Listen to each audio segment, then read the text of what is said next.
Assalamualaikum warahmatullahi wabarakatuh. Halo teman-teman pejuang hukum, kembali lagi bareng aku di materi seru seputar dunia hukum.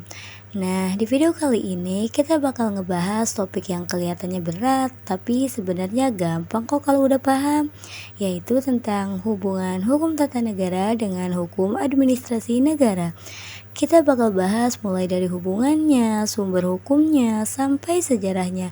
Yuk langsung aja kita masuk ke pembahasan yang pertama. Tunggu dulu. Sebelum kita masuk ke pembahasan yang pertama, agar memudahkan kalian, hukum tata negara kita singkat menjadi HTN, sedangkan hukum administrasi negara kita singkat menjadi HAN. HTN dan HAN. Gimana? Lebih mudah bukan? Halo teman-teman semua, kita masuk ke pembahasan yang pertama, yaitu hubungan HTN dengan HAN. Mungkin di antara kalian masih bertanya-tanya, apa sih hubungan keduanya? Kenapa setiap ada HTN selalu ada HAN? Begitupun sebaliknya. Nah, pertanyaan-pertanyaan itu akan terjawab pada video ini. Jadi gini guys, HTN itu ibarat fondasi utama dalam sebuah negara. Dia ngatur hal-hal besar kayak bentuk negara, pembagian kekuasaan, sampai lembaga tinggi negara. Nah, dari situ muncullah HAN, yang mana HAN ini lebih fokus ke bagaimana kekuasaan yang udah dibagi-bagi itu dijalankan secara teknis. Kalau dianalogikan, HTN tuh kayak arsitek yang nentuin desain rumah, dan HAN itu kontraktor yang ngejalanin proyeknya. Jadi HTN dan HAN itu saling berhubungan erat, gak bisa dipisahin satu sama lain. HAN gak bisa jalan tanpa HTN, karena dasarnya dari situ. Begitupun sebaliknya, HTN juga butuh HAN, supaya pelaksanaan sistem kenegaraannya bisa berjalan lancar sampai ke level paling bawah, seperti pelayanan publik. Jadi intinya HTN itu mengatur siapa punya wewenang apa, sedangkan HAN mengatur bagaimana cara mereka ngejalanin wewenang tersebut.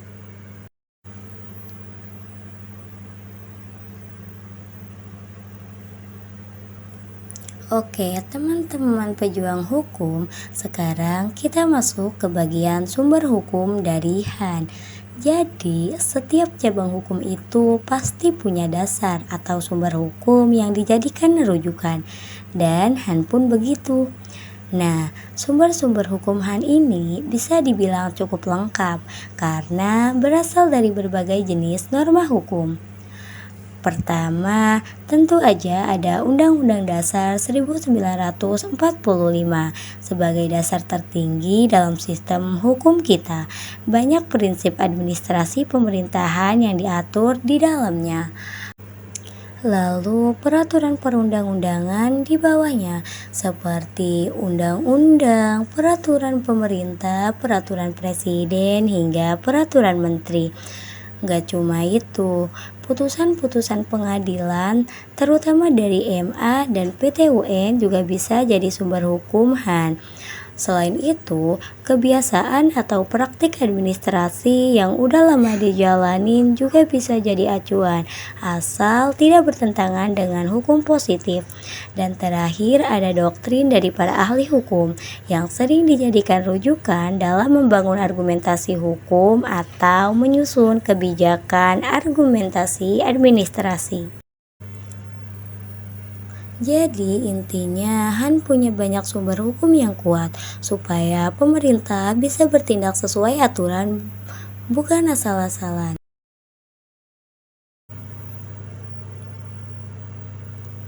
Halo teman-teman pejuang hukum, sekarang kita flashback dikit ke sejarah HAN. Jadi sebenarnya HAN ini muncul dari kebutuhan masyarakat agar pemerintah bertindak secara tertib dan bisa dipertanggungjawabkan.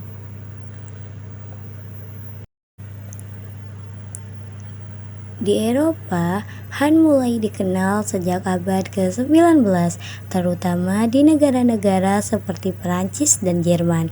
Saat itu, masyarakat menuntut agar pemerintah nggak sewenang-wenang dalam mengambil keputusan. Dari situlah muncul ide untuk membatasi dan mengatur bagaimana pelayan publik bertindak melalui aturan hukum.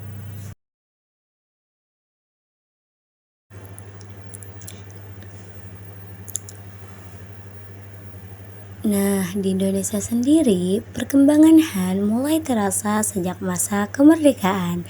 Bangsa kita mulai menyusun sistem pemerintahannya sendiri, dan dari situlah mulai kelihatan pentingnya cara pemerintah menjalankan tugasnya.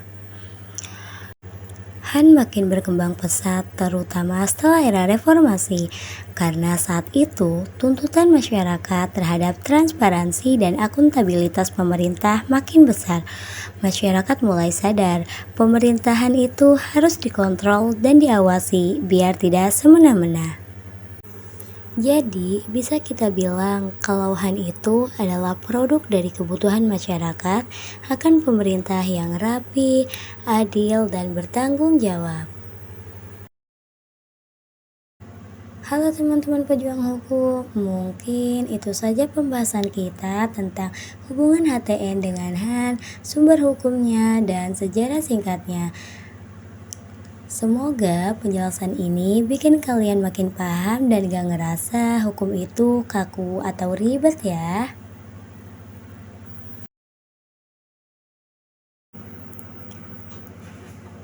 Terima kasih udah nonton sampai akhir teman-teman pejuang hukum. Tetap semangat, tetap kritis, dan jangan lupa hukum untuk kita semua. Terima kasih.